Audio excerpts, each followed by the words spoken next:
Hello, welcome to my Minecraft Alpha tutorial, how to survive the first night. This short tutorial is going to show you how to make a diamond pickaxe from scratch. And today, I'm going to be showing you how to make a mob spawner. Today, I am going to show you how to make your very own dirt house.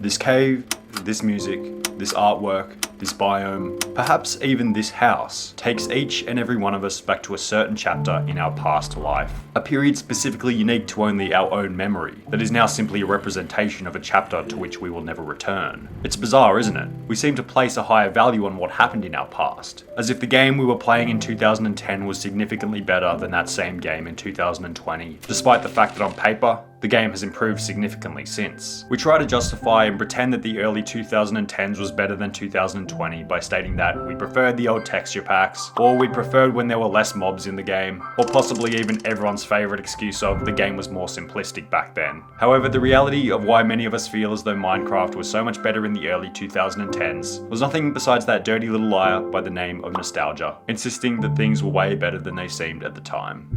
But the most important question might be, why do we feel so much nostalgia for Minecraft? And why is it that there are elements of the early 2010s to which we just unconsciously ignore as if they were nothing but a simple ant walking on the pavement, while there are other aspects of the early 2010s such as Minecraft where we have an almost deeply emotional reaction when reminiscing on the topic?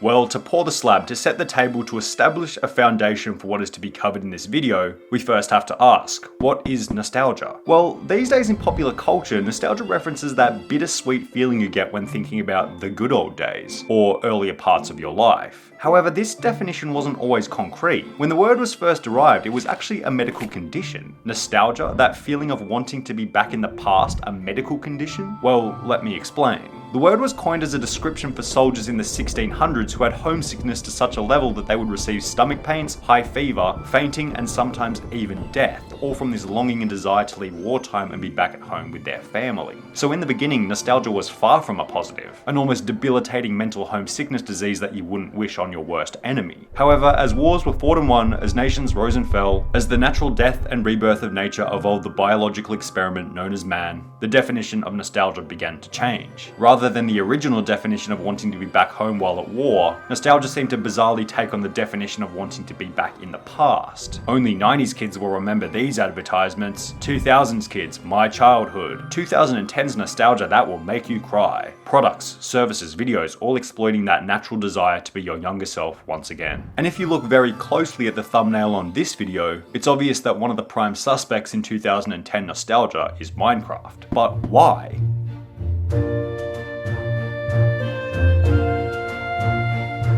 Well, to begin exploring, we might first ask, what circumstances do we normally feel nostalgic for? Well, as a baseline, I think it's safe to say that we don't normally feel nostalgic for events that we remember to be unpleasant. A hospital trip in your childhood, hurting yourself after falling off a bike, accidentally walking into the girls' toilets during your formidable school years. These don't seem to be events that we wish to reminisce on. No, it seems to be the opposite of this. We feel nostalgic for events that were overwhelmingly pleasant.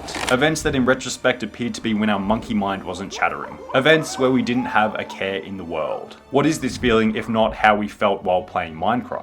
The game seems to be almost built around the elements that are retrospectively so nostalgic. Peacefulness, simplicity, and perhaps a lack of competition. Minecraft has been built in a way where you never really have to come face to face with stressful moments or harsh levels of competition. Now obviously this isn't entirely true. Your first trip to the nether, digging straight down with no knowledge of what might be beneath, or those few seconds after falling in lava that could be more stressful than someone typing www.p in your personal computer's address bar. However, for the most part we seem to have a bias towards remembering the non-stressful events. Trawling through a cave on peaceful mode looking for diamonds, trying to recreate that house that you saw your favourite YouTuber build, linking up with your school friends online after creating your first server. The low stress, low competition, simplistic moments seem to be the ones that we remember most vividly. And it seems as though this is kind of how the developers designed the game to some extent, especially when it comes to the graphic design and textures of the game. The game is a poster child for simplicity all the way down to the way the blocks were created. The low graphics and block-like textures give off the vibe of retro simplicity. And that retro simplicity is a prime suspect for the nostalgia that the game produces. It's like a modern day Frogger or Pac-Man for the 2010s, two games that these days are almost solely remembered and played for the nostalgia factor. The game was and is literally notorious for how bad the graphics were. I'm sure many of you guys remember in the early 2010s how Minecraft would always spawn an argument along the lines of, just because a game has bad graphics doesn't mean it's a bad game. However, without us realizing over time, these bad and simplistic graphics were just another element that added to the nostalgia significantly. But it wasn't only the simplicity in graphics that made the game nostalgic. Saying that bad graphics equals nostalgia is a pretty weak argument. No, as if Minecraft's nostalgia is comparable to a work of art created by Da Vinci himself, there are multiple layers to analyze. Emotion, the next key player in Minecraft's nostalgia. You know, it's not just numbers, they describe the emotion and how hooked they are, and I was playing all night again, I can't go to work, I gotta call in sick. The gameplay style, focusing on the emotion and creativity rather than the competition. Genius, because there's not many games that focus on emotion rather than competition. Every game these days, Fortnite, Call of Duty, League of Legends, all focus on becoming better and beating other players within the game. And while each of these games certainly has their own elements of nostalgia, they don't seem to have that compelling emotional nostalgia that you get when you think about the early days of Minecraft. Increased emotion alongside decreased competition seems to be a recipe for a nostalgic memory of the game in question. But the real question might be, where does this emotion come from? What are the elements of emotion within Minecraft? Sure, it's easy to say that Minecraft becomes nostalgic owing to the emotion it produces, but that's very broad. Can we think a little bit more specifically? Let's think about smell, one of the senses that can produce an overwhelming sense of nostalgia should you get a whiff of a scent that reminds you of your younger years. An old deodorant that you used when you were younger, those plastic Christmas tree leaves teleporting you back to your younger self, staying up for the formalities of Christmas morning, the smell of sunscreen, even in the coldest of winters, preparing our mind as someone ready to jump in the deep end of a swimming pool. Certain senses produce varying levels of nostalgia, and while there were certainly some nasty smells coming out of my 14-year-old room after a 6-hour gaming sesh back in 2012, Minecraft itself obviously doesn't have all that much of a smell. It's a video game. And a video game can't trigger your sense of smell, but what it can do is trigger your hearing with sounds, and specifically music.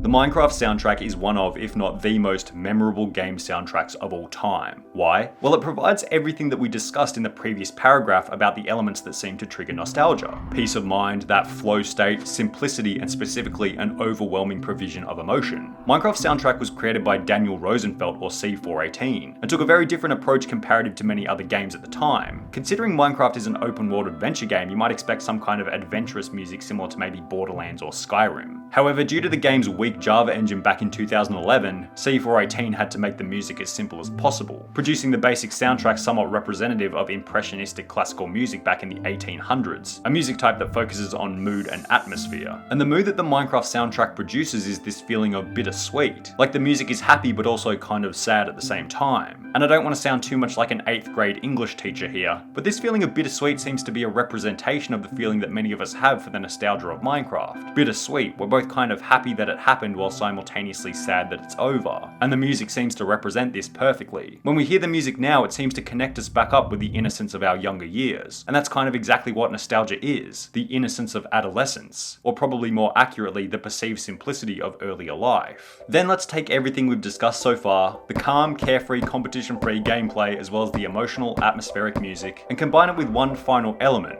the age in which we all played Minecraft upon its early release. Now, in this video so far, I've tried to ignore anything to do with the scientific side of nostalgia, because I basically have as much science knowledge as a chimpanzee wearing a lab coat. However, there's one element I stumbled across which I really couldn't leave out. So I'm going to go ahead and give you my extremely uninformed opinion on a scientific phenomena that, yes, I only just kind of learnt myself, yeah. The lifespan retrieval curve. A graph that shows when the most memories are encoded in our brains based on our age. The graph shows that the first memories that we begin to become nostalgic for start at around age 10, and increase as time progresses. So ask yourself, what would you say is the target age for Minecraft? Or perhaps you might ask yourself, at what age did you start playing Minecraft? Something like 10 years old onwards possibly? Is it possible that Minecraft just so happened to be there for many of us at a time in our life when we were most susceptible to memories that would eventually turn into nostalgia? It makes sense, really. For every period in our life, we seem to be nostalgic for one thing or another. And in your early to late teens, what was there to be nostalgic for besides maybe school, an event which many of us didn't even feel feel nostalgia for. We could also link this theory up with the fact that our earlier memories seem to be the memories that we feel more nostalgic for. Now, this is a theory that once again has absolutely no scientific evidence behind it and would be completely different from person to person based on their own situation, but for many of us watching, you could argue that you seem to be much more nostalgic for the events that happened 8 years ago as opposed to the events that happened 6 months ago. Perhaps it's because as time progresses you have more time to dwell on how good that initial event was, and after 8 years of occasionally thinking about it, you come to the conclusion that, hey, that was actually a pretty good point in my life. And whether or not this nostalgia was intentional, it's now been proven to be an extremely vital element of Minecraft's business model, causing players to constantly revisit the game over the years to get that sweet release of their childhood. And it's well and truly spread out into different areas such as YouTube and Twitch, with YouTubers and streamers alike gaining massive views by revisiting the game after many years of not playing. And with one individual, the element of nostalgia quite literally re-exploded the game into the mainstream. PewDiePie posted the video Minecraft Part 1 in June 2019, with the initial idea being that PewDiePie would simply play the game for the nostalgia just to see what had changed. I have not played Minecraft properly in ever.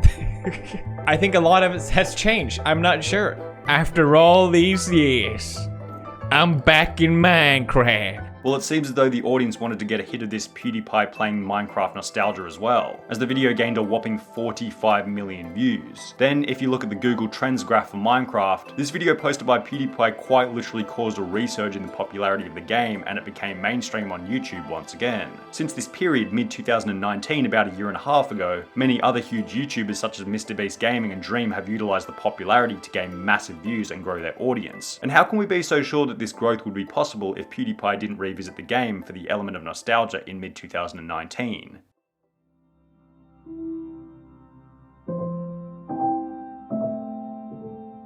So, to put this baby to rest, let's answer the final question. Why is Minecraft so nostalgic? I think it's safe to say that it's basically the multiple elements of emotion and simplicity that produce a peaceful state of mind which slowly transition into nostalgic memories over time. You could probably also argue that it has something to do with the age in which these memories form, with many of us experiencing the bulk of the Minecraft nostalgia from our early to late teens. And this conversation about age is an interesting one, because the resurgence of Minecraft in the mainstream has made it so the younger generation may very well have another wave of nostalgia for the Minecraft of today in 7 to 10 years. And who knows, maybe the generation after that will have yet another wave, continuing indefinitely until we're telling stories in the year 2080 of the great game we all knew and loved in the 2010s, Minecraft Alpha.